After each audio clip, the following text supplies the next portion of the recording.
Enne muiste oli igapäine teoorius suur ja igaöössene mõisa rehe peksmine kibe. Sai päevane töö tehtud, siis pidid teomehed ja vaemud, kes need alaorjad olidki, endi tööseks jälle varda väeteenistusse valmistama. See oli nõnda iga öösse. Kissest küsis, et sa magada ei saanud. Kui olid vastane, said oma keretäie kätte ja pidid ikka minema. Vahest juhtus ka, et ei saanud aega õiget moodi süüagi. Oli 3, 4 ja 5 versta maad, kus rehi oli. Mis aega sa seal veel said? Pidid aga kärmes olema, et põõnutada ei saanud. Tihti kulusid varda varred napiks. Kissi tahtis varta vart pidi õlal kanda.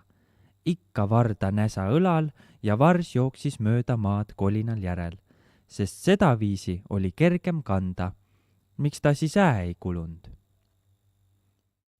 Ükskord käinud ühel rehelistel alati üks tubli reheline. Kui teomehed saanud vihud rabatud ja laedet rehepõrandale maha pand, tuld peksmise korral ikka üks kuivetand pika kehaga mees neid aitama peksa. Võtnud kohe laudi parre ja pand mööda piki laeded ikka pats ja mats, pints ja pants, nõnna, et õled lennand. Rehi saanud ikka aegsaste valmis, kui va pikk totu seal juhtunud olema. Totu lõi jo parrega kas üle poole laedet ühe korraga, miks ta siis ruttu valmis ei saanud. Saanud kõik rei valmis peksetud, siis läinud totu lõpetuseks viina tooma ja käinud iga kord natukese ajaga ja mõne silmapilguga oma tee ära ja old nagu enne viinalähkrega tagasi. Muudku teomehed ja vaimud joogukas mütsata endid maha, sest seda tood ju ilma rahata. Eks siis võinud juua. Totu aga naernud vahest nõnna, et ta 2 käega kõhtu kinni hoidnud, et kõht suure naerunõksutamisega eest ära ei kargaks. Tal võis ju hea meel olla, kui teomehed purjes peadega mõne varrabeda suust välja aasid, mis nagu tema kohane oli, ja üksteisele vahest kammi kuklasse lõid, mis nagu tema viinavaata oligi. Üks teine kord peksid jälle sealsamas rehes needsamad viimatised rehelised rehte. Kui ju ühed laedet saanud peksetud, põle totud seal veel old ja teomehed pand teised laeded jälle maha, ilma et keegi korda oleks totut nimetandki. Üks vanapoole teopoiss võtt varda jälle kätte, öeldes: Hakkama lapsed jälle lööma, ikka tinks-tonks, pumbutša. Vaat, kus ma pumbatsah on, pumbatsah, vaadake kõik pumbatsahti. Nõnnaviisi võetigi enne muisse sõimunimed. Kui keegi juhtus ühe sõna kuidagi ütlema, siis jäi sest kohe temale nimi. Selle naeru peale ütles üks teomeestest: Ei tea, kus kurat see totu on, et täna ei tulegi. Korraga astunud totu nagu hobune aambvalgi pealt maha, võtt jälle parre ja hakanud uhtuma nii, mis tolmas.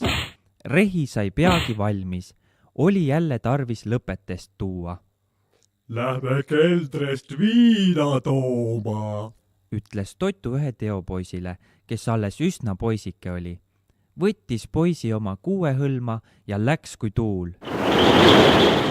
Ühe korraga old nad poisiga ühes pimedas keldres. Suure raginaga hakanud totu hammastest tuld tõmbama, mis peale poiss kangesti ehmatanud ja vasta keldreseina kukkunud, karjudes: Ossa jumal, mis nüüd on? Selle peale kustunud tuli ära ja totu, kes vanasarvik ise oli, läinud keldrist välja ja jätnud poisi sisse, sest ta oli ju tee peal poissi keelanud jumalat nimetamast. Poiss jäi hommikuni senna kinni. Kui hommiku keldre mindi, leiti sealt üks võõras poiss, kelle käest küsima hakati, mis ta siin teha ja kuidas ta seie saanud, sest seda pandi imeks, kuidas üks niisugune umbkeelne inime senna oli tulnud. Poiss ei saanud nende keelest ega nemad poisi keelest aru, sellepärast jäi poiss senna, kuni ta nende keelt rääkima hakkas ja sest aru sai. Siis kuulis poiss, et see Rootsimaa oli, kus ta totuga oli tulnud viina tooma ja jutustanud oma leivavanematele, et tema Eestimaalt päritud olla ja tahta üle mere oma vanemaid vaatama minna. Kas nad veel elavad või on nad surnud? Ta tulnud ühe mehega, kes teda oma kuuehõlma sisse võtnud ja keda pikaks toomaks hüütud Eestimaalt ühe rehe juurest siit keldrist viina tooma. Keldres hakanud totuhammastest tuld tõmbama, poiss hakanud kartma ja hüünd taevast appi, mis peale totu välja läinud ja poisi üksi keldresse jätt, kus teda leiti.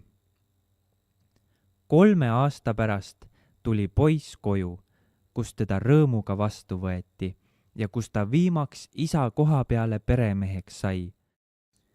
Vanemad olid poisi kadumise üle 3 aastat endid kurvastanud ja mures olnud.